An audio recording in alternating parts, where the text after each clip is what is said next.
ang inyong tulay sa himpapawid ng serbisyo publiko. Ang Presidential Broadcast Service, Radyo Pilipinas, Radyo Publiko. Radyo Pilipinas. Radyo Publiko.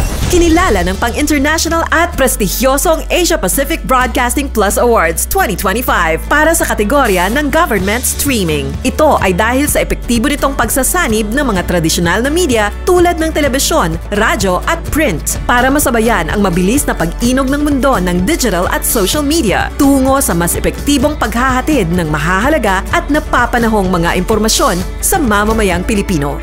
Kinilala rin ang Radyo Pilipinas dahil sa patuloy na pag-akyat ng rating. Ngayon ay matatag sa pang-4 na pwesto sa Mega Manila ayon sa pinakahuling Nielsen Radio Audience Measurement Survey. At sa social media, nakamit ang mahigit 2,000% pagtaas ng bilang ng mga sumusubaybay sa Radyo Pilipinas page sa unang bahagi ng 2025. Patunay ito na ang inyong Radyo Pilipinas Radyo Publiko ay tunay na kaagapay ng inyong pamahalaan sa paghahatid ng serbisyo sa mga mamamayang Pilipino. Mula sa aming lahat, sa ngalan ng inyong pamunuan at mga kawani ng Presidential Broadcast Service, kasama ang inyong mga himpilan ng Radyo Pilipinas sa buong kapuluan. Maraming salamat po sa inyong lahat, sa inyong pagtangkilik at pagkilala. Radyo Pilipinas. Radyo Publiko.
Yes, mga galamay adlaw ka natong tanan og welcome din sa itong panaguban sa itong tulumanong tambayan sa Radyo Pilipinas. Kauban ninyo Armando Fenequito, mga igala. Yes, mga igala, kamusta today? Sa holiday, mga igala. No, pero kumusta man mo diha, no? Ulan na ba yung lugar? Grabe, no? Kaya gabi kusog ding ulan na po diris Davao, mga igala, no? And then na po yung pipila ka mga subdivisions, mga igala, ang gipang baha, mga igala, no? Naiuban ring lugar, taas tubig, mga igala. Well, I think the volume of water na siguro nga gikan sa bukid, mga igala, no? Ang mag-cause gyud, mga igala, plus ang mga kuan gyud nato, no? Kanito mga unsa ni atong mga drainage diri sa city, mga igala, mo na is mga grabe nga kuan, no? Grabe nga unsa ni karon, mga igala, ang nakakos gid sa mga bahake. Come to think of it, mga igala, no? Kanang kuan, mga igala, for example, kanang sa may kaning kuan god sa kaning Davolite bahada na, mga igala, dili man kini nga nakataas ang tubig sa una, no? Pero actually nagtabang na gani ang kuanan na, no? So nagtabang na ang mga private sector diha lugar, mga igala, like Ion Towers, tapos doon sa pagtukod pala ng Ion, mga igala, kay syempre maapektuhan man po ang ilahang kuan, maapektuhan ang ilahang unsa ni, maapektuhan ang ilahang business, no? Like Ayala na monitabang na ata pud ano. Actually na sila dako kay nga box kanang culvert, mga igala, no? Para lang nga unsa ni, para tawagan ni kanang para kaning kuan, mapadako na siya, mga igala. Pero ang nahimong kuan ang nahimong unsa ni resulta, no? Ang nahimong resulta man gud mga igala sa maong kuan, okay, baha gihapon, no? So there must be something wrong sa bukid siguro, or I don't know, no? Murag ingon ana nga ko nga ingon ana jud ka kuan, ingon ana jud ka baga, ingon ana gid ka taas, no?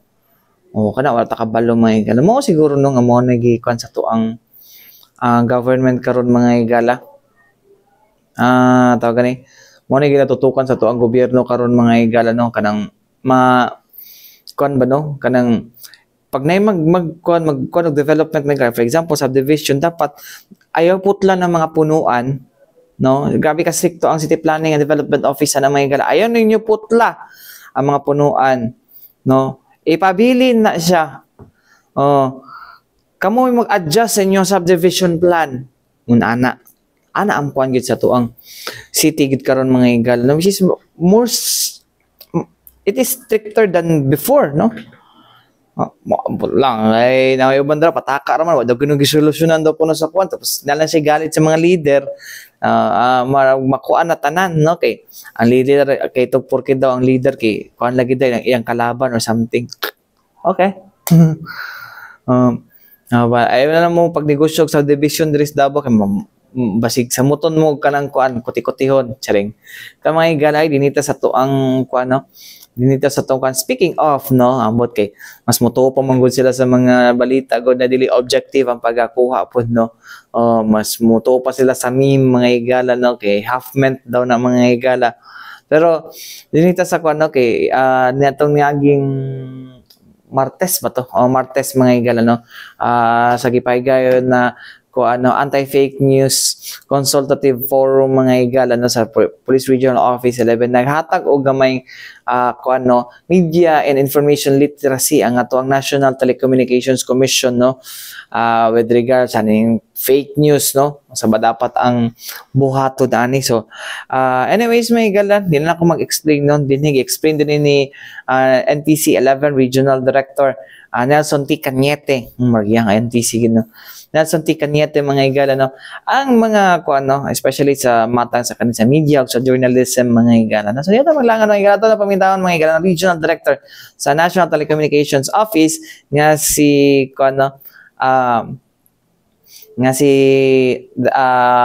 Sir Nelson T. Cañete mga igala minaw na to so false news and everybody is a victim. You cannot claim that you are exempted from fake news. Kay kadaghanan sa nagakahitabo ng fake news, ang kahimo, kita raman po.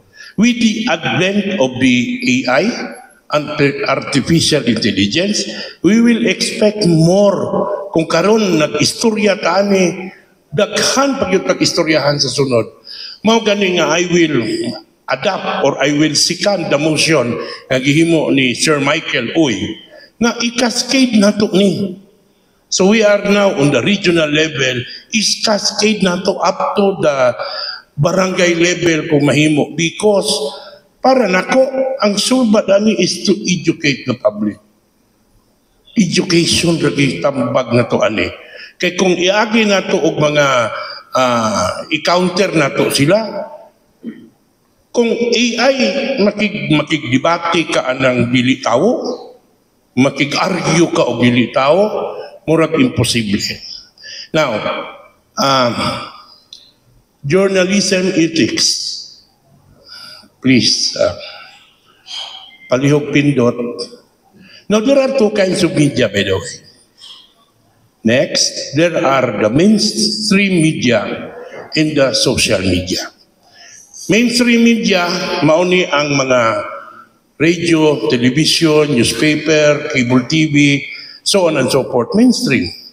Unya, kining social media, lahi na po ni. Kay media ni sila, social lang kayo. Social lang din sila. Mo ng social media. Pero if we will categorize them, ang mainstream media, under sila sa control sa mga media owners. For example, network. Under sila sa ilang network. While social media, allegedly, they are under the control of the platform. Allegedly lang ha. Second, they are guided by self-disciplining body. Sa newsprint, I think na ay code of ethics or ethical standard ang PPI. Meaning anong PPI? Publishers, basta it's a Philippine Press Institute dili kanang it's the disciplining body for print media. National Press Club, yes. Sa broadcast, including KBP, including broadcast, TV, o ang cable TV, under sila sa KBP as self-disciplining body. Tanan nila nga mga codes diri sa KBP was adopted by the National Telecommunications Commission. Tungod kay ang NTC dili maka-regulate sa ilaha as far as content is concerned because that is prior restraint. And that is violative of the constitutional guarantee on the freedom of the press. Next, guided by the terms and conditions of their franchise. Ang mainstream media, especially broadcast, they are guided by the terms and conditions stipulated in their congressional franchise adopted in the issuance of the provisional authority. So at least man lang doon ay control gamay ang NTC because if they violated the terms and conditions, especially on the content, pwede makapanghilabot ang NTC. Pero aside from that, dili. There is a social media, wala. NTC has no jurisdiction over the platform. NTC has only jurisdiction on the PTE. Kana NTC can impose action on the PTE, Public Telecommunication Entity. Smart, Globe, dito, doon. Daghana, dili nato sila, pwede may makahilabot, but never on YouTube, on Facebook, TikTok, ug uban pa nga mga platforms. Sa social media, walay qualification. Sa mainstream media, yes. Ang mga networks doon na sa set of criteria or qualifications para madawat nila kinsa ang pwedeng musulod sa ilaha. Sa social media, wala. Na mga bata, nga mga social media personality, na anay mga tigulang, na anay everybody can be a social media personality, but not everybody can be a mainstream media personality. Now, media personalities have baseline qualifications. Content sa mainstream media can be controlled by the network. Naa sila'y kaugalingon nga mura o desk nga gabasa sa news before it goes out for broadcast. Diri wala. Pag isend nimo sa social media, isend nimo sa Facebook, wala na dili na moagi og review, diretso na siya, sulod na siya. So mauni, so dili nato ang ayang kabalakan ng mainstream media because there is somehow and somewhat a kind of control. Unya maingon ta nga press freedom man. No, press freedom is not absolute. Press freedom is subject to some rules and regulations. May mga batas tayo na libel, defamation, in fact na ang anti-cyber act, no? Karong mga panahon naapod tong Bayanihan to Heal as One Act nga it can also as much possible outline the responsibilities sa mga media, including unta ang social media. Next. Now, NTC has no jurisdiction on the content espoused by all media. Ang jurisdiction sa NTC is only the technical. Kung ang imong transmitter walay lisensya, dili NTC type approved, these are technical. Mga technical people nimo is not licensed by NTC, so on and so forth. But not on the content exposed by personality. Kay di man nato mapalisensyahan ang baba sa announcer. Kay kung ato na siyang kuan pagyod, salaon pagyod payo, that's prior restraint na po. So NTC has no jurisdiction as far as individual media personality in the mainstream media is concerned. Number 2, NTC can administratively charge networks on any violation committed technically or in violation of the terms and conditions of the franchise and that of the provisional authority. Now, I think this is the case of Sunshine Media Network Incorporated. Kay na ay complain, kay naga-fake news sa ilang announcer. But because we have no jurisdiction on the media network, gitanaw dito sa ilang terms and conditions in the issuance of the PA or in the franchise na amag yun dito nga kung ikaw matagaan o prangkisa, kinihanglan, dili ka mag-advocate of this one. So if that is a violation of the terms and conditions of the franchise or the PA, NTC has now acquired jurisdiction. So because of that complaint, naigihimong action ng NTC hangtod nga niabot dito sa indefinite suspension. It's not closure. It's not closure to the network, but what the NTC has acted upon is the indefinite suspension. Pero kinsa nga NTC, dili ang regional office. It's the commission ang head namo dito sa Manila.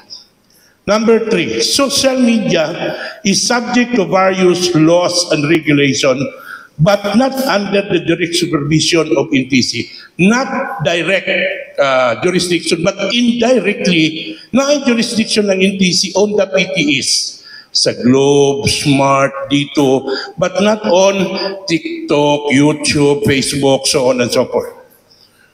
Number 4, social media is governed by key regulatory entities such as the National Privacy Commission in the Enforcement of Data Privacy Act, the Revised Penal Code in the Enforcement of Libel and Defamation Provision, and other laws such as Cybercrime Prevention Act of 2012 if it involves cyberbullying, hacking, and illegal access to data. So at least na ay mga concerned agencies na because of the passage of the law, nahimo silang directly has acquired jurisdiction on social media. Number 5, social media companies have their own terms of service and community standards.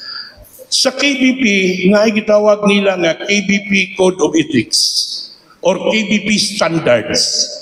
Dito mabasa nato, dili ka pwede mag-advocate o gambling. Dili ka pwede mag-advocate o blah blah blah. So naana dito. Dire sa ginaingon sa social media nga mga terms of service, wa ta kahibalog unsa ni. Especially kanang moingon sila nga standard of community standards. What is that particular standard as far as community is concerned? Kaya nga itong community sa Davao is different community from America, from Europe, from Latin America, from Africa. Ang Pilipino na siya kaugalingong standards. And we have a set of laws. We have the codes, we have the rules and regulation. Pero dili na to ma-justify na ang nagabikini dito sa New York, pwedeng magbikini, magdayan-dayan diri sa Davao. We have a different community standards. Okay, next.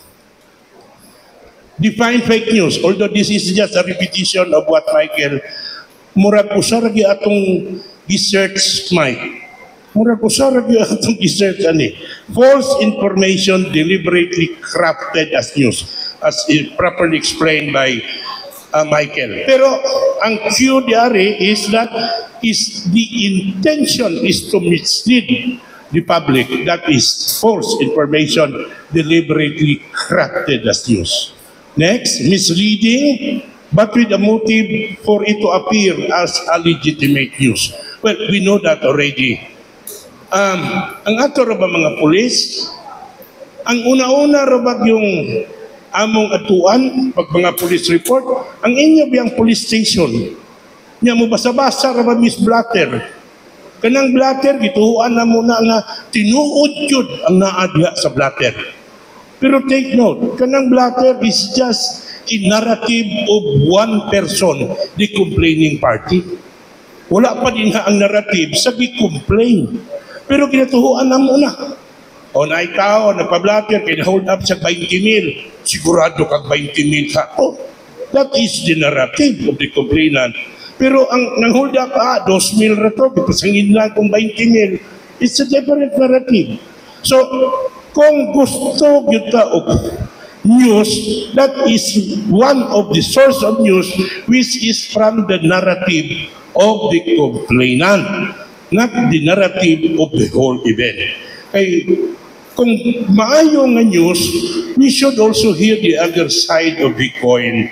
And that other side of the coin is the narrative espoused by the other party. Aims to damage reputation of a person, of course, when you are intentionally mislead people to believe what should not be believed, you have the intention to damage the reputation of the other person or entity. Next, to make money through advertising revenue. Muna diha sa advertising. Sa mainstream media, ang mga advertisement moagi gid sa board para mo pasar siya sa standards as far as Philippines is concerned. In fact, daghan nga mga advertisement were withdrawn from broadcast or TV tungod kay naay complain nga wala siya nakasubay sa standard sa Pilipinas. I think one of that is the tissue paper na nainikanta nga naibabae ni dagan sa pilapil, unya nainikanta nga sa bukid walay papel, inosno sa pilapil. Murag dili man daw ko haom tungod kay sa bukid dili man tinuod na walay papel. Idagko biya mis bukid na biya mi newspaper kay nagikutos og bulan, pwede ba na. Unya, dili po ni mga ito pilapin para mag-comfort ka dito. Dili po din tawon. At tumiksa pa. So, naagay misleading about that. The other one is katong advertisement sa Taduay na dagko kay lang tarpuli ningon sila nakatikim ka na ba ng 14 years old? Because it has a double meaning. So 14 years old ay katong Tanduay nga aged 14 years daw. So because of the complaint, they were withdrawn from the advertisement operation. Nawala na yun sila. Pero sa YouTube, adto Facebook, na ay kalit lang advertisement. Gani, ang sakit pag na, kay pagmutanaw ka ani nga advertisement, ang sunod ana related sa first nga advertisement. Example, gusto ka pampagahit. Ang bata na mukalit na maginagya, inumon lang nimo ni mugahit na siya. Nya ang sunod nga advertisement, kung inani lang ni inumon nimo ni, inani kadako na, usa ka simana ana na nakadako. Naapoy mga tambal nga cure all na kung makainom ka ni mawala gikan sa panuhot pa yung cancer. Ang sakit pa yun na because of the AI magkuha pa gina sila mga doktor na maupunoy mo istorya para convincing na doktor the same face, facial expression, the voice, the intonation pare-pareho pero dili ito product ni doktor. These are product of the minds na niandar in order to engage the public sa ilahang mga product. Next, is it punishable in the Philippines? The answer is yes. The sharing of fake news or ikaw mismo ang nag-fake news? Yes. Cybercrime Prevention Act of 2012. The other law is next, bayanihan to heal as one. Kininig niya ang example ni Mike Oy na ayaw magtuwa ng COVID. Chemical, biological warfare lang na siya. Unya, kining COVID, basta init kayo, mamatay ang virus. Porti nagdaghanang nangamatay tungod sa COVID, unya inana ra ang dagat. In fact, sa amo kauban sa media, pila ka mga kaubanan na mo namatay because of COVID. And they already rested in peace.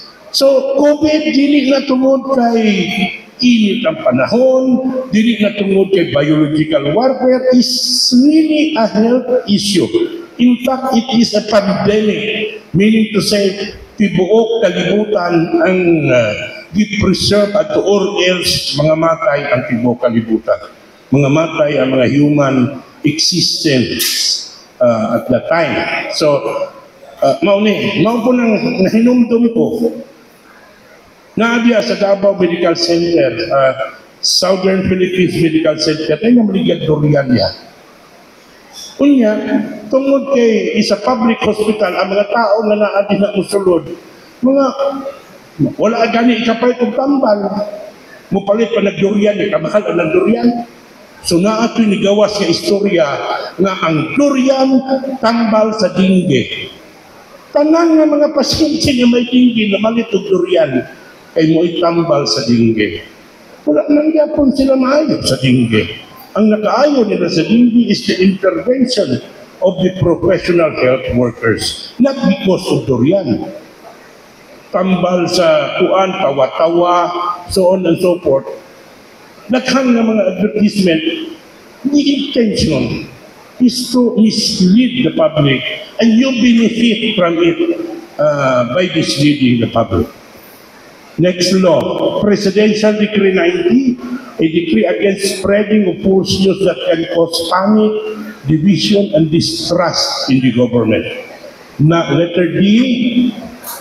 Next, please. Presidential Decree 1727, a decree against malicious spreading of false information about threats to individuals and property. We have a lot of laws. Daghan ang balaod. Mao gani nga moingon ta nga there are only 10 commandments issued by God. Out of 10, pila ba'y atong natuman? Sa kateng, wag na ito matuman ang 10, maghimo pa batagdaghan ng mga batas o mga balaod. Next. Next, please. Now, social media as a platform, attention economy. Anyone can become a vendor and profit from attention. Kaya mga pure or drugs, ay nahinumdum ko na ako'y content creator. Kay kabalo mo, there are 125 million Filipinos. Karon, sa 125 million Filipinos, 120 million ani vlogger. 5 million na lang ang nabili ng mga follower. So kadaghan ng mga vlogger nagunahuna nag-unsa na moabot ang ilahang vlog ug taas kay attention economy record. So naatoy vlogger nga ang iyang content maghubo siya, ibutangan niya kaldiro dire, unya duyan-duyano ng kaldiro, unya kinahanglan sundo niya ang duyan sa kaldiro nga dili makita ang iya. Pilipino pa ino nga bright kayo mga Pilipino. Nanay mga on o manok nga ang unod ilabay bukog bray ka unon namatay lagi. Naanay daghang mga vlog na tuwa mo saka nga tos pinakatumoy nga punuan sa kahoy unya dito ka i-shout out. So daghang kada oras mangita ni pamaagi maghimo og content para nga tanawon. Attention economy. Daghan ang mutanaw, mas makakwarta sila. So manikamo dito, kana mga luto-luto. Kana luto-luto daan, inani maghiwa og lamas, inani ang isunod, gisahon, so on and so forth. Pag tilaw na, wag nila isulti na, sarap. Sigurado kang sarap to. Manumano rin ito, sarap talaga. Talaga ang sarap. May magag-apil kag kakilaw. Wala magiging kaka-apil og kilaw. Nga nahinumdum ko ito asini. Nga nung mga sarap, di magay kabuhi ko po sa bao, buhay magic sarap. Ayaw lang timpla-timpla, sarap talaga. Sunod-sunod po ta. Parang nila para makakuha lang of attention because in that attention, they earn and they benefit from that. A reader or follower or internet user, there is only one remedy to combat fake news, and that is what took, according to Mike Oy, fact check. Fact check. Now, lastly, gusto na ko i-recommend ni na gihimo as suggested by the Philippine Institute for Development Studies how to combat fake news. Okay? Number 1, increase awareness of available tools for fact-checking, and the government and private institutions should promote them. Na may fact-checking apps. So kung daghan pa na siya. Daghan pa na siya nga fact-checking apps. Unya, tabangan na to promote para kung makadawat ka o inana nga mensahe, before you believe or not to believe, you have to check all the facts. Kung tinuod ba ni o dili. So dapat accessible ang kanang mga fact-checking apps. Number 2, strengthen citizens' engagement by capacitating them through continuous trainings and education to social engagement. And this number 2, we are starting now. And this is a good start. And this is a beginning. So hopefully, according to Mike Oy, we have to cascade it. Kung maadto tag probinsya, lungsod, barangay, expect that NTC will be there. Expect that NTC will cooperate and NTC will participate because we want NTC wants to participate in crafting minds that will somehow combat fake news because once and for all of us are all victims of fake news. Number 3, train children to be analytical early on in life to build a solid foundation.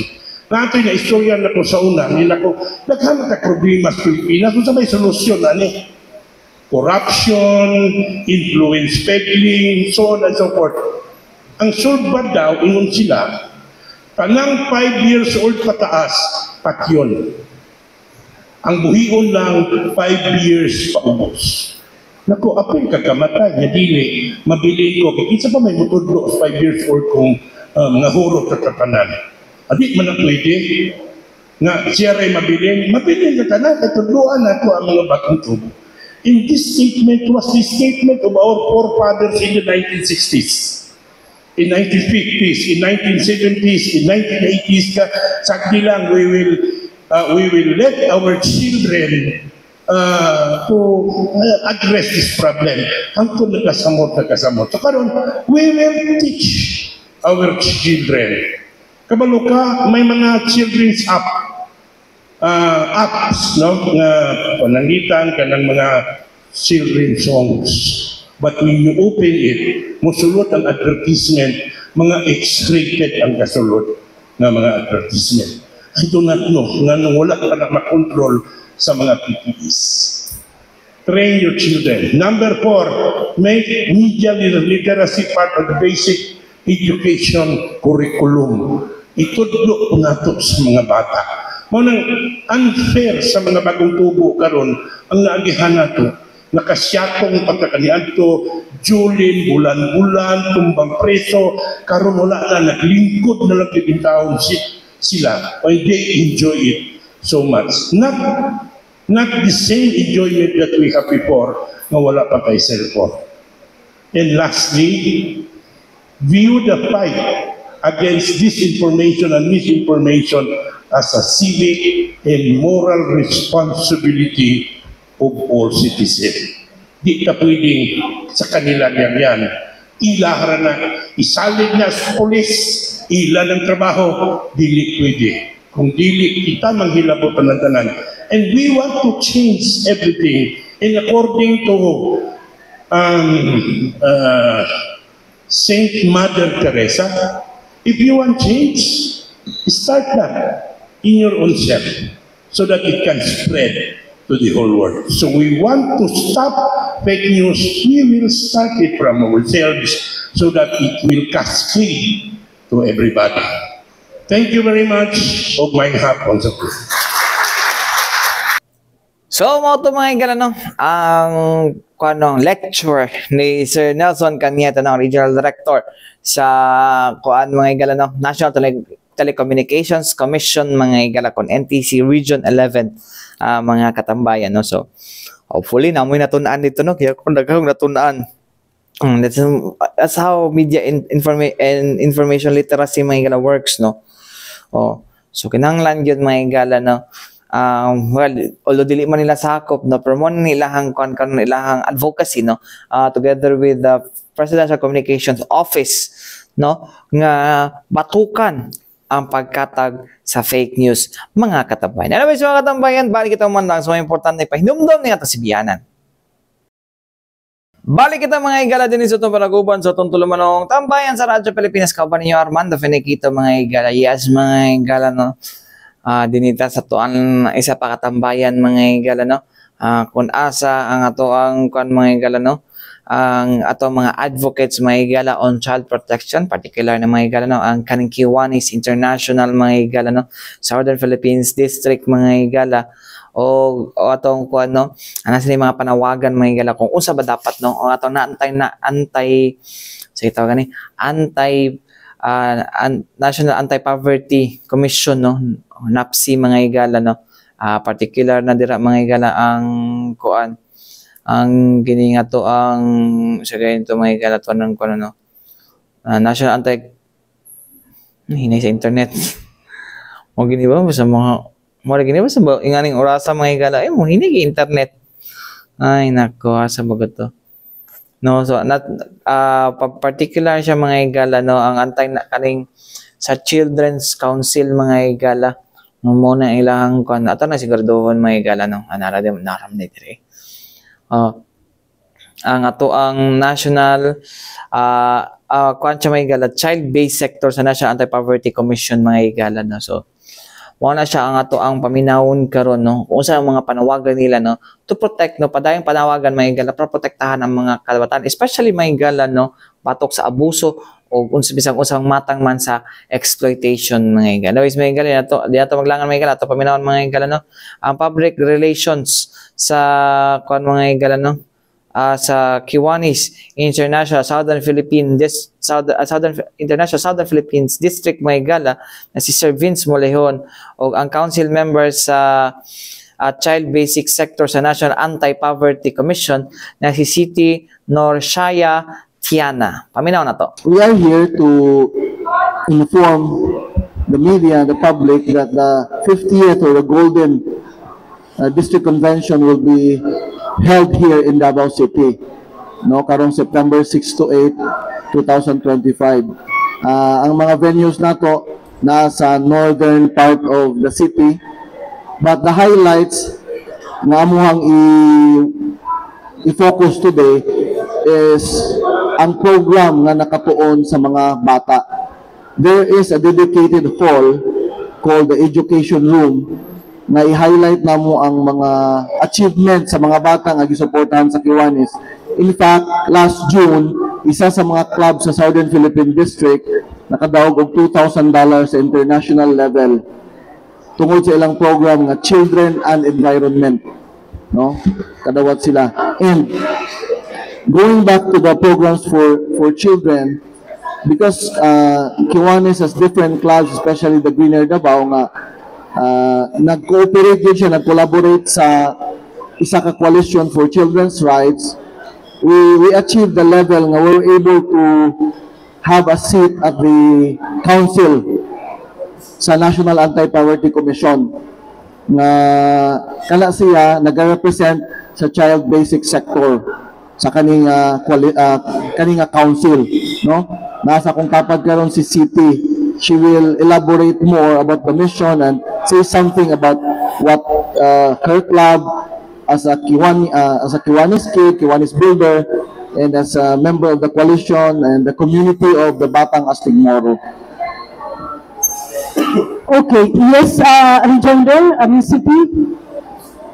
Yeah, Assalamualaikum to everyone. Again, my name is Siti Norsahaya Akilat Diana, a children representative of Region 11 National Anti-Poverty Commission. So, start guro ta sa where I came from, unsa ako organization, nagikan ko sa Mindanao Coalition of Children's Rights and Batang Astig Moro. So, kani sila is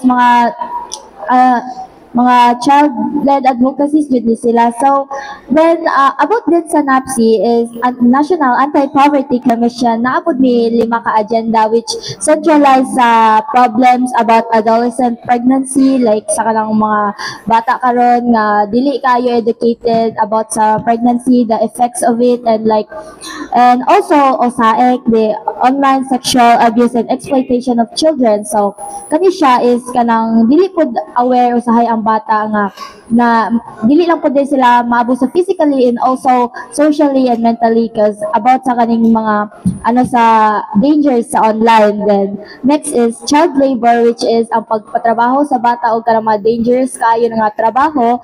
Next is ang issues sa mental health issues na kanang dili mapansin ang problema sa bata, mga ingana. Tapos, sir, ang fifth is, and last, the relevant and quality education. So, especially this, kay very important jud kayo ang education sa bata para daghan silang matunan sa eskwelahan. So, dapat na jud sila access sa relevant o nice na quality nga education. So, NAPSI Children Basic Sectors has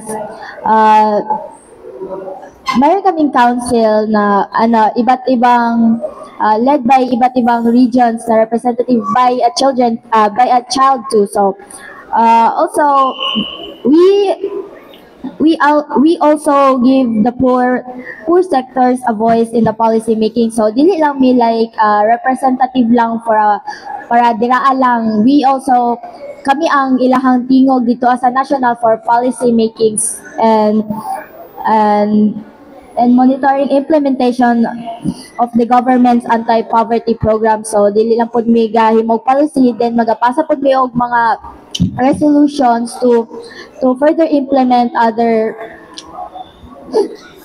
programs of the government. So yes. So mao to mga igala no, ang ato ang panawagan gikan sa ato ang private mga private o government sector mga igala on with regards sa kaning